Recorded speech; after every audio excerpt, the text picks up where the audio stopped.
اس وقت دنیا میں دو فتنے بہت عظیم ہیں، اور بدقسمتی سے دونوں کو بڑا فروغ حاصل ہو رہا ہے، اور دونوں کے تعلق حضور صلی اللہ علیہ وسلم کی شخصیت سے۔ ایک ہے ختم نبوت کی مہر توڑنے والا فتویٰ، نئی نبوت کا دعویٰ۔ یہ ہمارے اس دور میں کچھ عرصے پہلے ایران میں ایک شخص بہا اللہ اٹھا، اور بہائی آج بھی دنیا میں موجود ہے، اور مسلمان ممالک میں موجود ہیں، اور ان کے جو ہے وہ اپنے دفاتر ہوتے ہیں، ان کے جو ہے لائبریریز ہوتی ہیں، ان کے ریڈنگ رومز ہوتے ہیں، اور ویسٹ میں تو بہت بہا اللہ بہائی، یہاں تو آپ زیادہ واقف نہیں۔ لیکن اس کے بعد جو بہت بڑا فتنہ اس وقت ہے،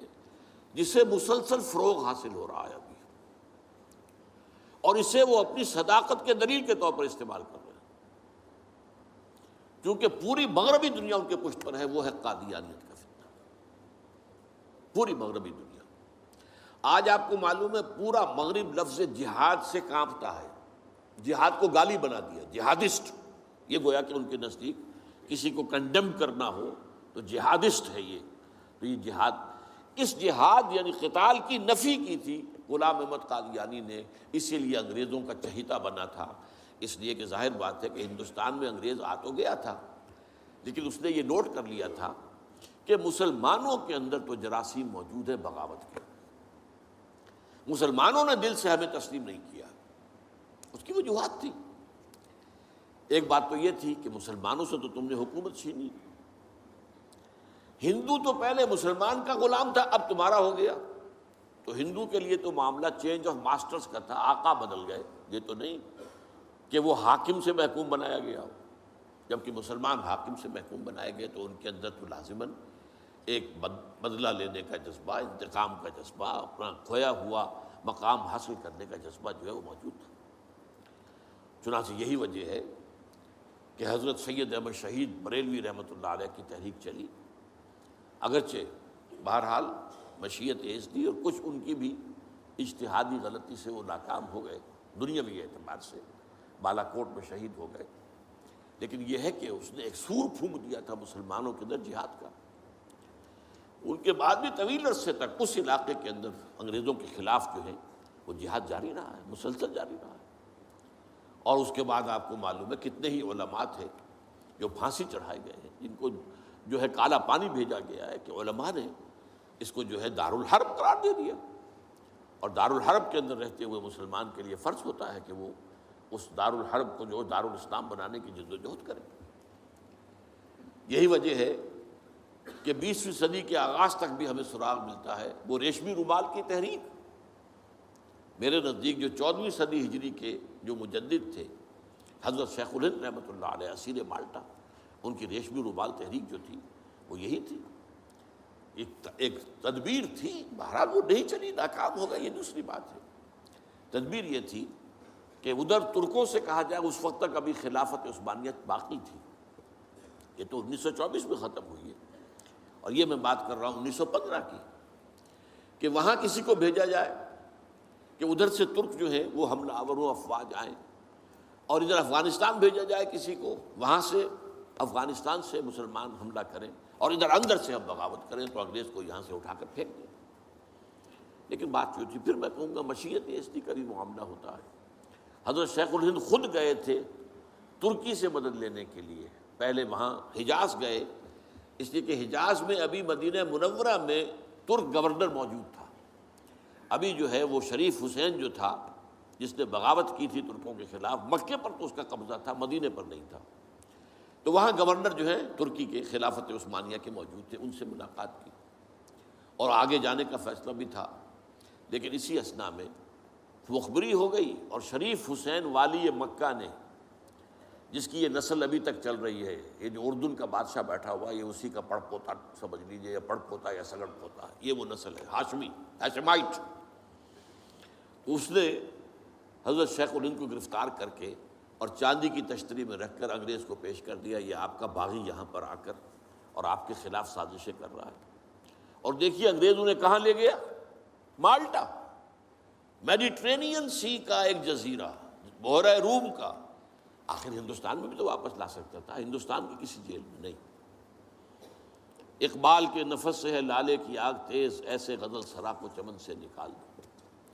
تو وہاں رکھا ہے انہیں 4 سال وہاں پر وہ، اور ٹی وی جو ہے وہ اپنی آخری حد کو پہنچی ہے تو چھوڑا ہے کہ ہماری اگر قید کے اندر یہ انتقال ہو گیا ان کا تو پھر طوفان اٹھ جائے گا۔ تو ایک فتنہ تو یہ ہے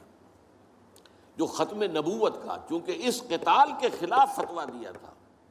دین کے لیے حرام ہے اب دوستو قتال فی سبیل اللہ ختم ہو گیا، لہذا انگریزوں نے ان کا چہیتا بنا، ان کے فتنے آج بھی پورا ویسٹ جو ہے، یورپ میں، امریکہ میں، انگلینڈ میں آج کل ان کا مرکز ہے، اور ان کے خطبے جو ہیں، اس کے امام جو کہلاتا ہے خلیفہ، وہ آپ کو معلوم ہے کہ وہ سیٹلائٹس کے اوپر جو ہے وہ نشر ہوتا ہے۔ دوسرا فتنہ جو ہے، جو اپنی تاثیر کے اعتبار سے اس پہلو سے اس سے بھی زیادہ خطرناک ہے کہ وہ زیادہ پھیل رہا ہے اور اس کا ادراک اور احساس نہیں ہے۔ ختم نبوت کا معاملہ تو ایسا ہے جو اتنا واضح ہے، کسی کا نبوت کا دعویٰ کرنا اتنا واضح ہے کہ ہر مسلمان سمجھ لے گا کہ واقعی وہ تو دائرہ اسلام سے خارج ہو گئے، اور جو اسے مانے وہ دائرہ اسلام سے خارج۔ چنانچہ یہ فیصلہ جو ہے ہمارے ہاں آپ کو معلوم ہے، سرکاری سطح پر، حکومتی سطح پر، ریاست کی سطح پر، پارلیمنٹ نے طے کیا کہ قادیانی خواہ وہ ربوائی ہے اصل قادیانی، خواہ وہ لاہوری ہے جو لاہوری احمدی اپنے آپ کو کہتے ہیں، وہ دونوں دائرہ اسلام سے خارج ہیں۔ لیکن یہ دوسرا فتنہ وہ ہے کہ جو اندر ہی اندر جیسے دیمک جو ہے لکڑی کو کھا جاتی ہے، ان کا یہ فتنہ ہے انکار حدیث کا فتنہ۔ قرآن مانیں گے، قرآن کو سمجھیں گے، حدیث ہاں ٹھیک ہے، حدیث اپنی جگہ ہے، اس میں اخلاقی تعلیمات جو ہیں ان کو ہم سر سے سینے سے لگائیں گے، لیکن مطاع جو ہے حضور کی ذات صرف اپنے زمانے کے لیے تھی، بات کے لیے نہیں۔ میں نے جو آج آپ کو آیات سنائی تھی، قل اطیعوا اللہ واطیعوا الرسول، اے نبی کہہ دیجئے اطاعت کرو اللہ کی اور اطاعت کرو رسول کی صلی اللہ علیہ وسلم۔ فَإِن تَوَلَّوْا، پھر اے نبی اگر یہ پیٹھ موڑ لے، فَإِنَّمَا عَلَيْهِ مَا حُمِّلَ وَعَلَيْكُمْ مَا حُمِّلْتُمْ، تو ان سے کہہ دیجئے، انہیں یہ بات بتا دیجئے کہ جو ذمہ داری ہم نے ڈالی اپنے رسول پر وہ اسی کے مسئول ہوں گے، جو ذمہ داری تم پر پڑی ہے اس کے مسئول تم ہوگے۔ وَإِن تُطِيعُوهُ تَهْتَدُوا، اور اگر تم ان کی اطاعت کرو گے تبھی تم ہدایت پر ہوگے۔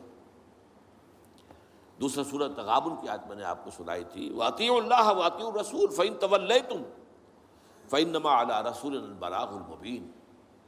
اطاعت کرو اللہ کی، اطاعت کرو رسول کی صلی اللہ علیہ وسلم۔ پھر اگر تم نے پیٹھ موڑ لی تو جان لو کہ ہمارے رسول پر تو صرف پہنچا دینے کی ذمہ داری تھی، آگے تم مسئول ہو کہ تم تک جو پہنچا دیا گیا تھا پیغام تم نے اسے قبول کیوں نہیں کیا۔ یہ جو اطاعت رسول ہے یہ دائمی ہے، یہ ایسا نہیں ہے کہ صرف حضور اس کے لیے الفاظ استعمال کر دیتے ہیں۔ وہ مرکز ملت اپنے دور میں، اپنے زمانے میں مرکز ملت تھے محمد صلی اللہ علیہ وسلم، لہٰذا امیر جماعت کی حیثیت سے، امیر ملت کی حیثیت سے ان کا حکم مانا جانا ضروری تھا۔ لیکن آئندہ تو جو بھی امیر ہوگا، جو بھی مرکز ملت ہوگا، جو بھی حکومت بنے گی، جو بھی مسلمانوں میں حاکم ہوگا، ان کی اطاعت فرض ہے۔ اور یہ فتنہ اس تیزی سے پھیلا ہے، اس تیزی سے پھیلا ہے، اس لیے کہ شریعت کی بہت سی پابندیاں ان لوگوں نے اسی حوالے سے حدیث کو اٹھا کر پھینک دیا۔ پردہ کوئی شے نہیں ہے، کوئی خاص شے نہیں ہے، پردہ جو ہے یہ تو ایک خاص دور کا کلچر تھا بس۔ اب قرآن مجید کی آیات کی جو ہے وہ غلط تعویلیں کر رہے ہیں، ترجمے غلط کر رہے ہیں۔ اب عام آدمی جو ہے، عام جدید تعلیم یافتہ آدمی جو ہے، اسے کہاں عربی کا پتہ ہے، وہ اسے کہاں پتہ چلتا ہے کہ یہ جو آیت کا ترجمہ کیا جا رہا ہے یہ غلط کیا جا رہا ہے، ٹیڑھا کیا جا رہا ہے۔ یہی آیات کے ترجمے میں تحریف قادیانیوں نے کی ہے۔ ان کا ایک عام مبلغ اور ان کے زیر اثر کوئی شخص آئے آپ سے بات کرے، آپ ہکا بکا رہ جائیں گے، وہ آیتوں پر آیتیں پیش کرے گا، لیکن ترجمے اس کے غلط کر رہے ہیں۔ آخر وہی آیتیں ہیں جو 1400 برس تھے مسلمان جو ہیں صحابہ سے لے کر اور ہمارے دور تک علماء پڑھتے آئے ہیں، ان کا ترجمہ انہوں نے کیا۔ تو یہاں پر بھی یہ ہے کہ وہ تعویلیں غلط کرتے ہیں، اور ایسی ایسی تعویلیں کہ ذرا سے بھی عقل اگر ہوتا کیا ہے، انسان کی مت ماری جاتی ہے۔ کسی خاص معاملے میں آپ کسی شخص سے متاثر ہو گئے، اب اس کی ہر بات آپ قبول کرتے جائیں گے، اس پر جو ہے تنقیدی نگاہ نہیں ڈالیں گے، یہ کمزوری ہے۔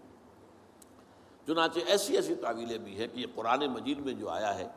کہ چور مرد ہو یا عورت ہو کے ہاتھ کاٹ دیے جائیں، اس کا مطلب ہاتھ کاٹنا نہیں ہے، تو مولویوں نے خامخواہ غلط بات سمجھی ہے، تو بڑا وحشیانہ فعل ہے۔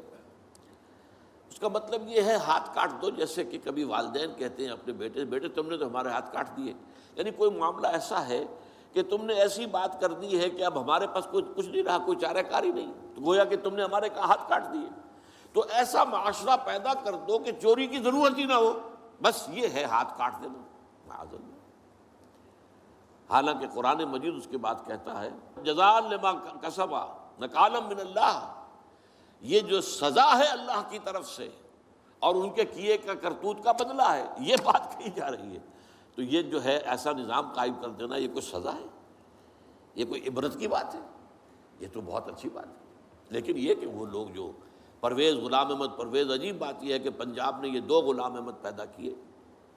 غلام احمد قادیانی، غلام احمد پرویز، ایک نے مہر ختم نبوت کو توڑا اور ایک نے حدیث کے بارے میں اور مستقل طور پر سنت رسول کو شریعت کے بنیاد ہونے کی حیثیت سے چیلنج کر دیا۔ اور یہ فتنہ میں آپ سے عرض کر رہا ہوں، آج چونکہ جیسے قادیانیوں کو پوری مغرب کی سپورٹ ہے، ایسے اس فتنے کو بھی، کیونکہ وہ کلیش آف سویلائزیشن میں اسلامی تہذیب کو ختم کرنے کے درپے ہو گئے ہیں، اور اسلامی تہذیب کا اور شریعت کا دار و مدار اکثر و بیشتر تو حدیث پر ہے،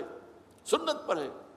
لہٰذا وہ دین کی جڑ کاٹنے کے لیے یہ جو انکار حدیث کا فتنہ، یہ استخفاف حدیث کا فتنہ ہے، اس کو سپورٹ کر رہے ہیں۔ اور رینڈ کارپوریشن کی جو سفارشات ہیں ان میں شامل تھا یہ کہ ایسے ماڈرنسٹ کہ جو اسلام کی ایسی تعبیریں کریں جو ہماری تہذیب کے ساتھ مماثل ہو جائیں، تو ان کو سپورٹ کیا جائے اور انہیں خاص طور پر الیکٹرانک میڈیا پر انہیں ایکسپوجر دیا جائے، اور آج یہ ہو رہا ہے پاکستان میں بڑے پیمانے پر۔ تو یہ جو ہے اس اعتبار سے آج زیادہ ضرورت ہے